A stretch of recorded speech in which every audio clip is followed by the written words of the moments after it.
Good Friday morning. This is a continuation of Luke. This is a very, very famous text. You know it better than I do. Anybody listening, you know this text. It's not an easy text. It's an easy text to hear and to understand. It's familiar. But to live it, that's another story. Now, I'll read it to you. Jesus said to his disciples a parable. Can a blind person guide a blind person? Will not both fall into a pit? No disciple is superior to the teacher, but when fully trained, every disciple will be like his teacher. Okay?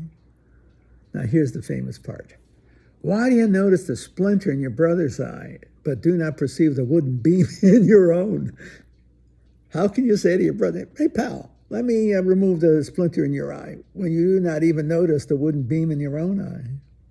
You hypocrite, remove the wooden beam from your own eye first. Then you'll see clearly to remove the splinter in your brother's eye. That's famous, isn't it? That was so, I think, when Luke is writing to Greek Christians, they were eating and breathing this kind of stuff, this is the Greek world. If you know anything about the Greek philosophers, Plato and Aristotle, especially Socrates, Plato, and Aristotle, you would have heard it in a different language, but you'd heard the same message. That a just society can only be achieved by just people, and that requires a transformation of the human mind and the human heart. Especially for Plato, the human mind, you have to know what is true, good, and beautiful, and not be deceived. And if you know it, you'll pursue it. Aristotle knew you had to have habits to go with it. You had to have a virtuous heart as well as a clear mind. But the bottom line is this, okay? If you're going to you're going to remove the splinter in the eye of the family, the brother, the sister, whatever. The splinter in the eye of society, you have to know what you're doing. And you have to know what justice is.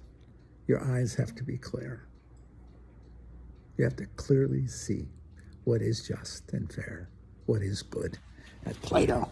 That's Aristotle. These guys were right. They were living in a society that was in turbulence. They saw what was needed was a profound wisdom and the habits of virtue, in the leadership especially, but in the whole society as a whole.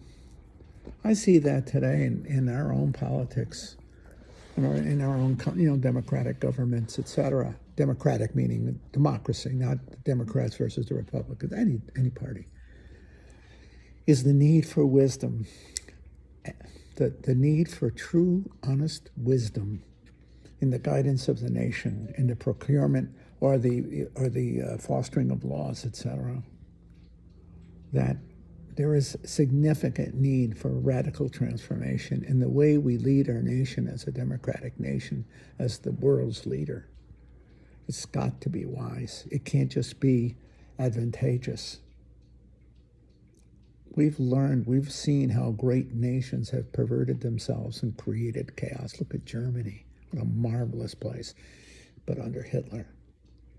And then the Italians and the Mussolini, the Russians and the Stalin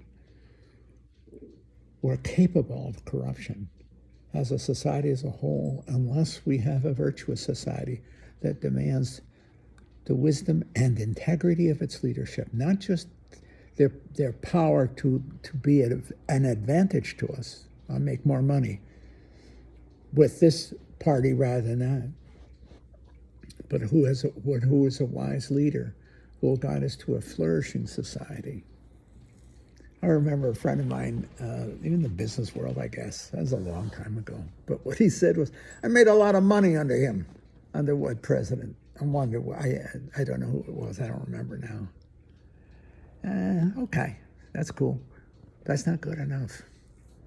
Was the world as a whole better off through American leadership at that time?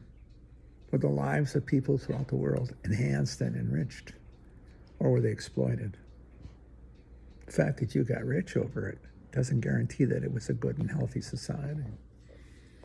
And history teaches you what happens when a society becomes diseased by greed and power lust. Self-destructs. It self-destroys. It destroys itself. because there is not sufficient virtue in the society and especially in its leadership. That's the genius of Plato. Plato's Republic is exactly that. You want a just society, you have to have justice. And justice has to be on the part of the leadership. But for having leadership that creates just laws and enforces a just society, they got to know what they're doing. They themselves have to be just. See? They can't be operating by self-interest. If all they're trying to do is buy the vote, it's not a matter of time before they buy power, and the power leads to self-destruction. There is a great wisdom in the ancient world. The ancient Mediterranean world was a place of consummate genius, I think because it was the right time and the right place, and they had to decide what is fair, what is it, because they were rebuilding. They were building a society, actually. Maybe the old religious ways were passing, and now they needed a political way, rooted in reason and philosophical wisdom, and that's where Plato emerges. First of all, Socrates, but then Plato in Athens, great center of learning in the world. To this day, a model, okay? The Athenian world of genius, you see? They understood what needed to be done. And there are flickers and moments in which it's achieved and then passes. The genius of Christianity in all these matters is they recognize original sin, the corruption of the human, the corruptibility of the human heart. Okay? That we are sinful people, which means we are people tainted with vice, with a tendency, a strong tendency to do what is self-interested, but inimical to our well-being and to the society in which we live. It's original sin.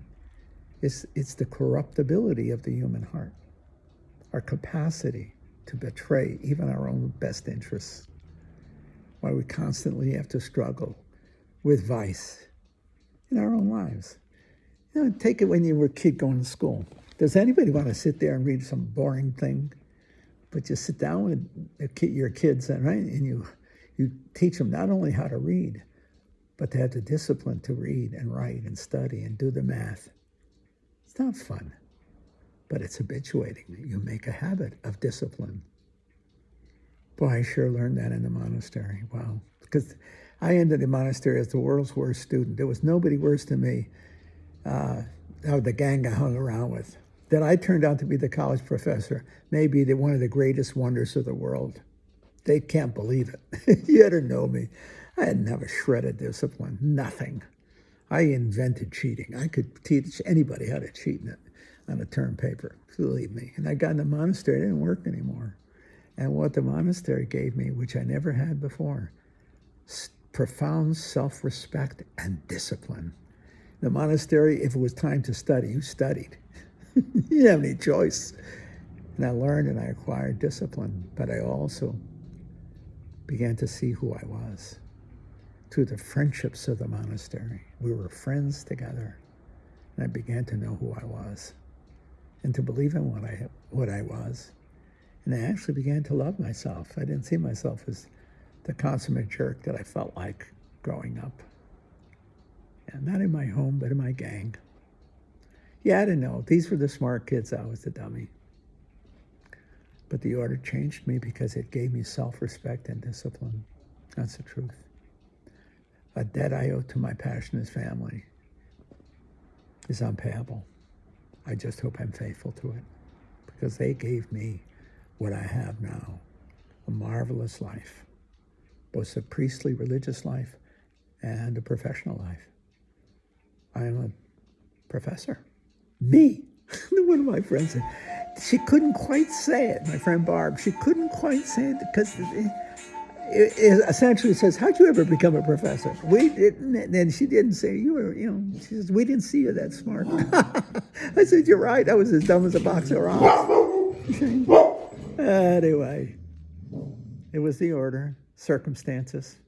I love it when I see some of my students struggling, beginning to get together. I said, come on, if I could do it, you can do it. Let's go. Anyway, Lily's defending the world. Alrighty, gang. See you tomorrow.